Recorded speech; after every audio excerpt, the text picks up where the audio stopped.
This is our second time here in Manila Ocean Park and this time di na kami nagmamadali. Makakakita ka dito ng iba't ibang klaseng sea creatures gaya ng sharks at penguins at mayroon din silang bird show at sea lion show. Hello mga ka-Jamson! Papunta na nga kami sa Ocean Park sa araw na to. 750 na nga pala yung entrance dito. At height yung basihan nila. Pag yung height mo ay 2 feet and up, may bayad ka na. Kaya mga babies less than 1 year old lang talaga yung free dito. 8 attractions na nga pala yung mawi-witness mo including the bird show and the sea lion show. Dito na nga kami unang pumunta sa Super Toy Collection. Medyo nabitin ako sa part na to. Pero as I always say sa mga recent vlogs ko, dapat marunong kang mag-enjoy.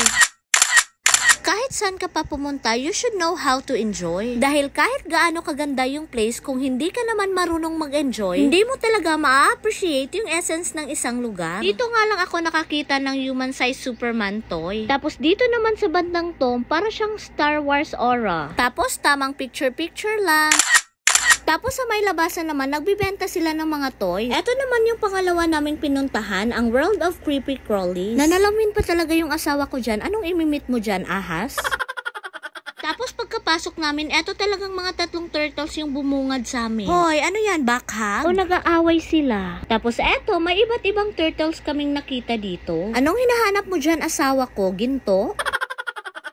Tapos sa part na to naman, iba't ibang klaseng reptiles na yung nakikita namin. May mga malalaki, maliliit, may iba't ibang kulay at iba-iba rin yung roles nila dito sa mundo. Nako, pag ganito kalaki yung makikita mo sa daan, siguradong mapapatakbo ako nang wala sa oras. Tapos may mga spiders din dito na tig-isang daliri na yung haba. Tapos may iba't ibang klase ding palaka dito. Ang tataba, busog na busog siguro ito sa mga insekto. Na-curious nga ako kung iba't iba din ba yung tunog nila. Mayroon ding mga nagtatagong hayop, ewan ko ba kung anong tawag nito. Tapos eto na tayo sa pinakaayaw ko sa lahat. Marami talaga akong traumatic experience sa mga ganito. Nung elementary ako, may rubber mat kami sa bahay, naka-roll. Ilalapag na sana ng mama ko nang may lumabas na ganito. Ang laki pa talaga. At dun sa dati namin tinitirhan, sa tuwing huhupa yung baha, may lumalabas na tagtatlong ganito. Tapos nung high school naman ako, muntik ko nang maapakan. Tapos nung lumipat kami sa bagong bahay, muntik ko na tong mahawakan kasi akala ko gamit. Lahat ng bahay na natirhan ko, nakakita ako ng ganito. Ewan ko ba, sinusundan ako. And so much for that, etong owl na to parang may galit sa akin. Tapos ewan ko ba, sa part na to, gandang-ganda ako sa sarili ko. Next naming pinasukan ay itong mga jellies. Medyo konti pa lang yung mga jellies pagpunta namin dito. Siguro, mas maganda to pag marami-rami na sila. Tapos dito naman, mas maraming aquariums of jellies. Medyo malaki-laki na yung mga nandito. Tapos yung iba parang pagod na sa kaka-entertain sa mga bisita.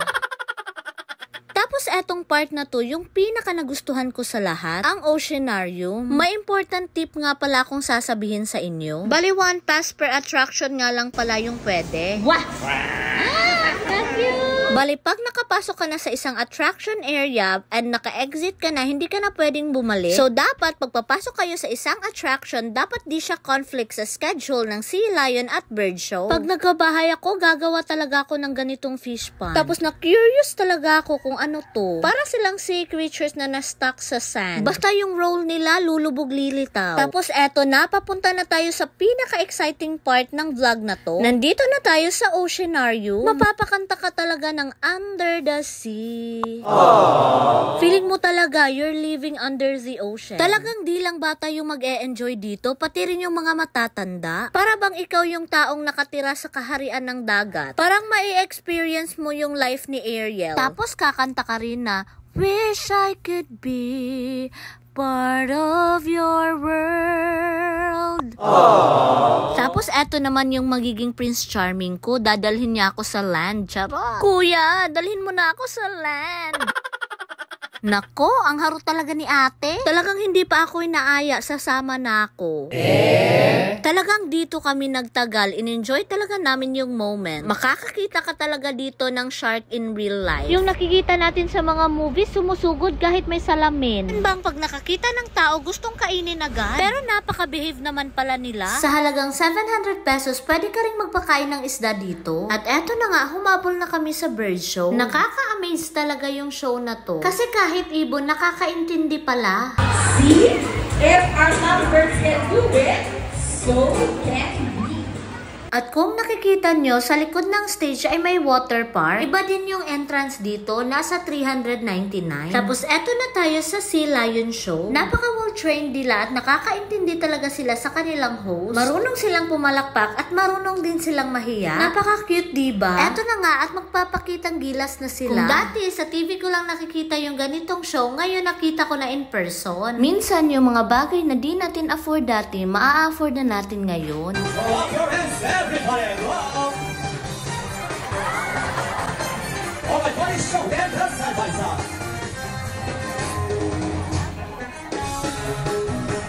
O diba, marunong din silang sumayaw. Pagkatapos ng show, bumalik kami sa loob para makita naman yung mga penguins. Sa Happy Feet at Madagascar lang ako nakakita ng penguins. At eto na nga, ganito pala sila lumangoy. Para silang duck, no? Tapos pwede ka nga palang magpakain ng penguins. Magbabayad ka lang ng 700 pesos. And lastly, dito na kami pumunta sa Christmas Village. Ang lamig nga dito, para ka ding nasa snowy area. Talaga namang nag-enjoy si Kuya Will at si Aika. Eto talaga yung tinatawag naming healing our inner child. O siya, eto lang muna for today's video. Thank you for watching. Amping!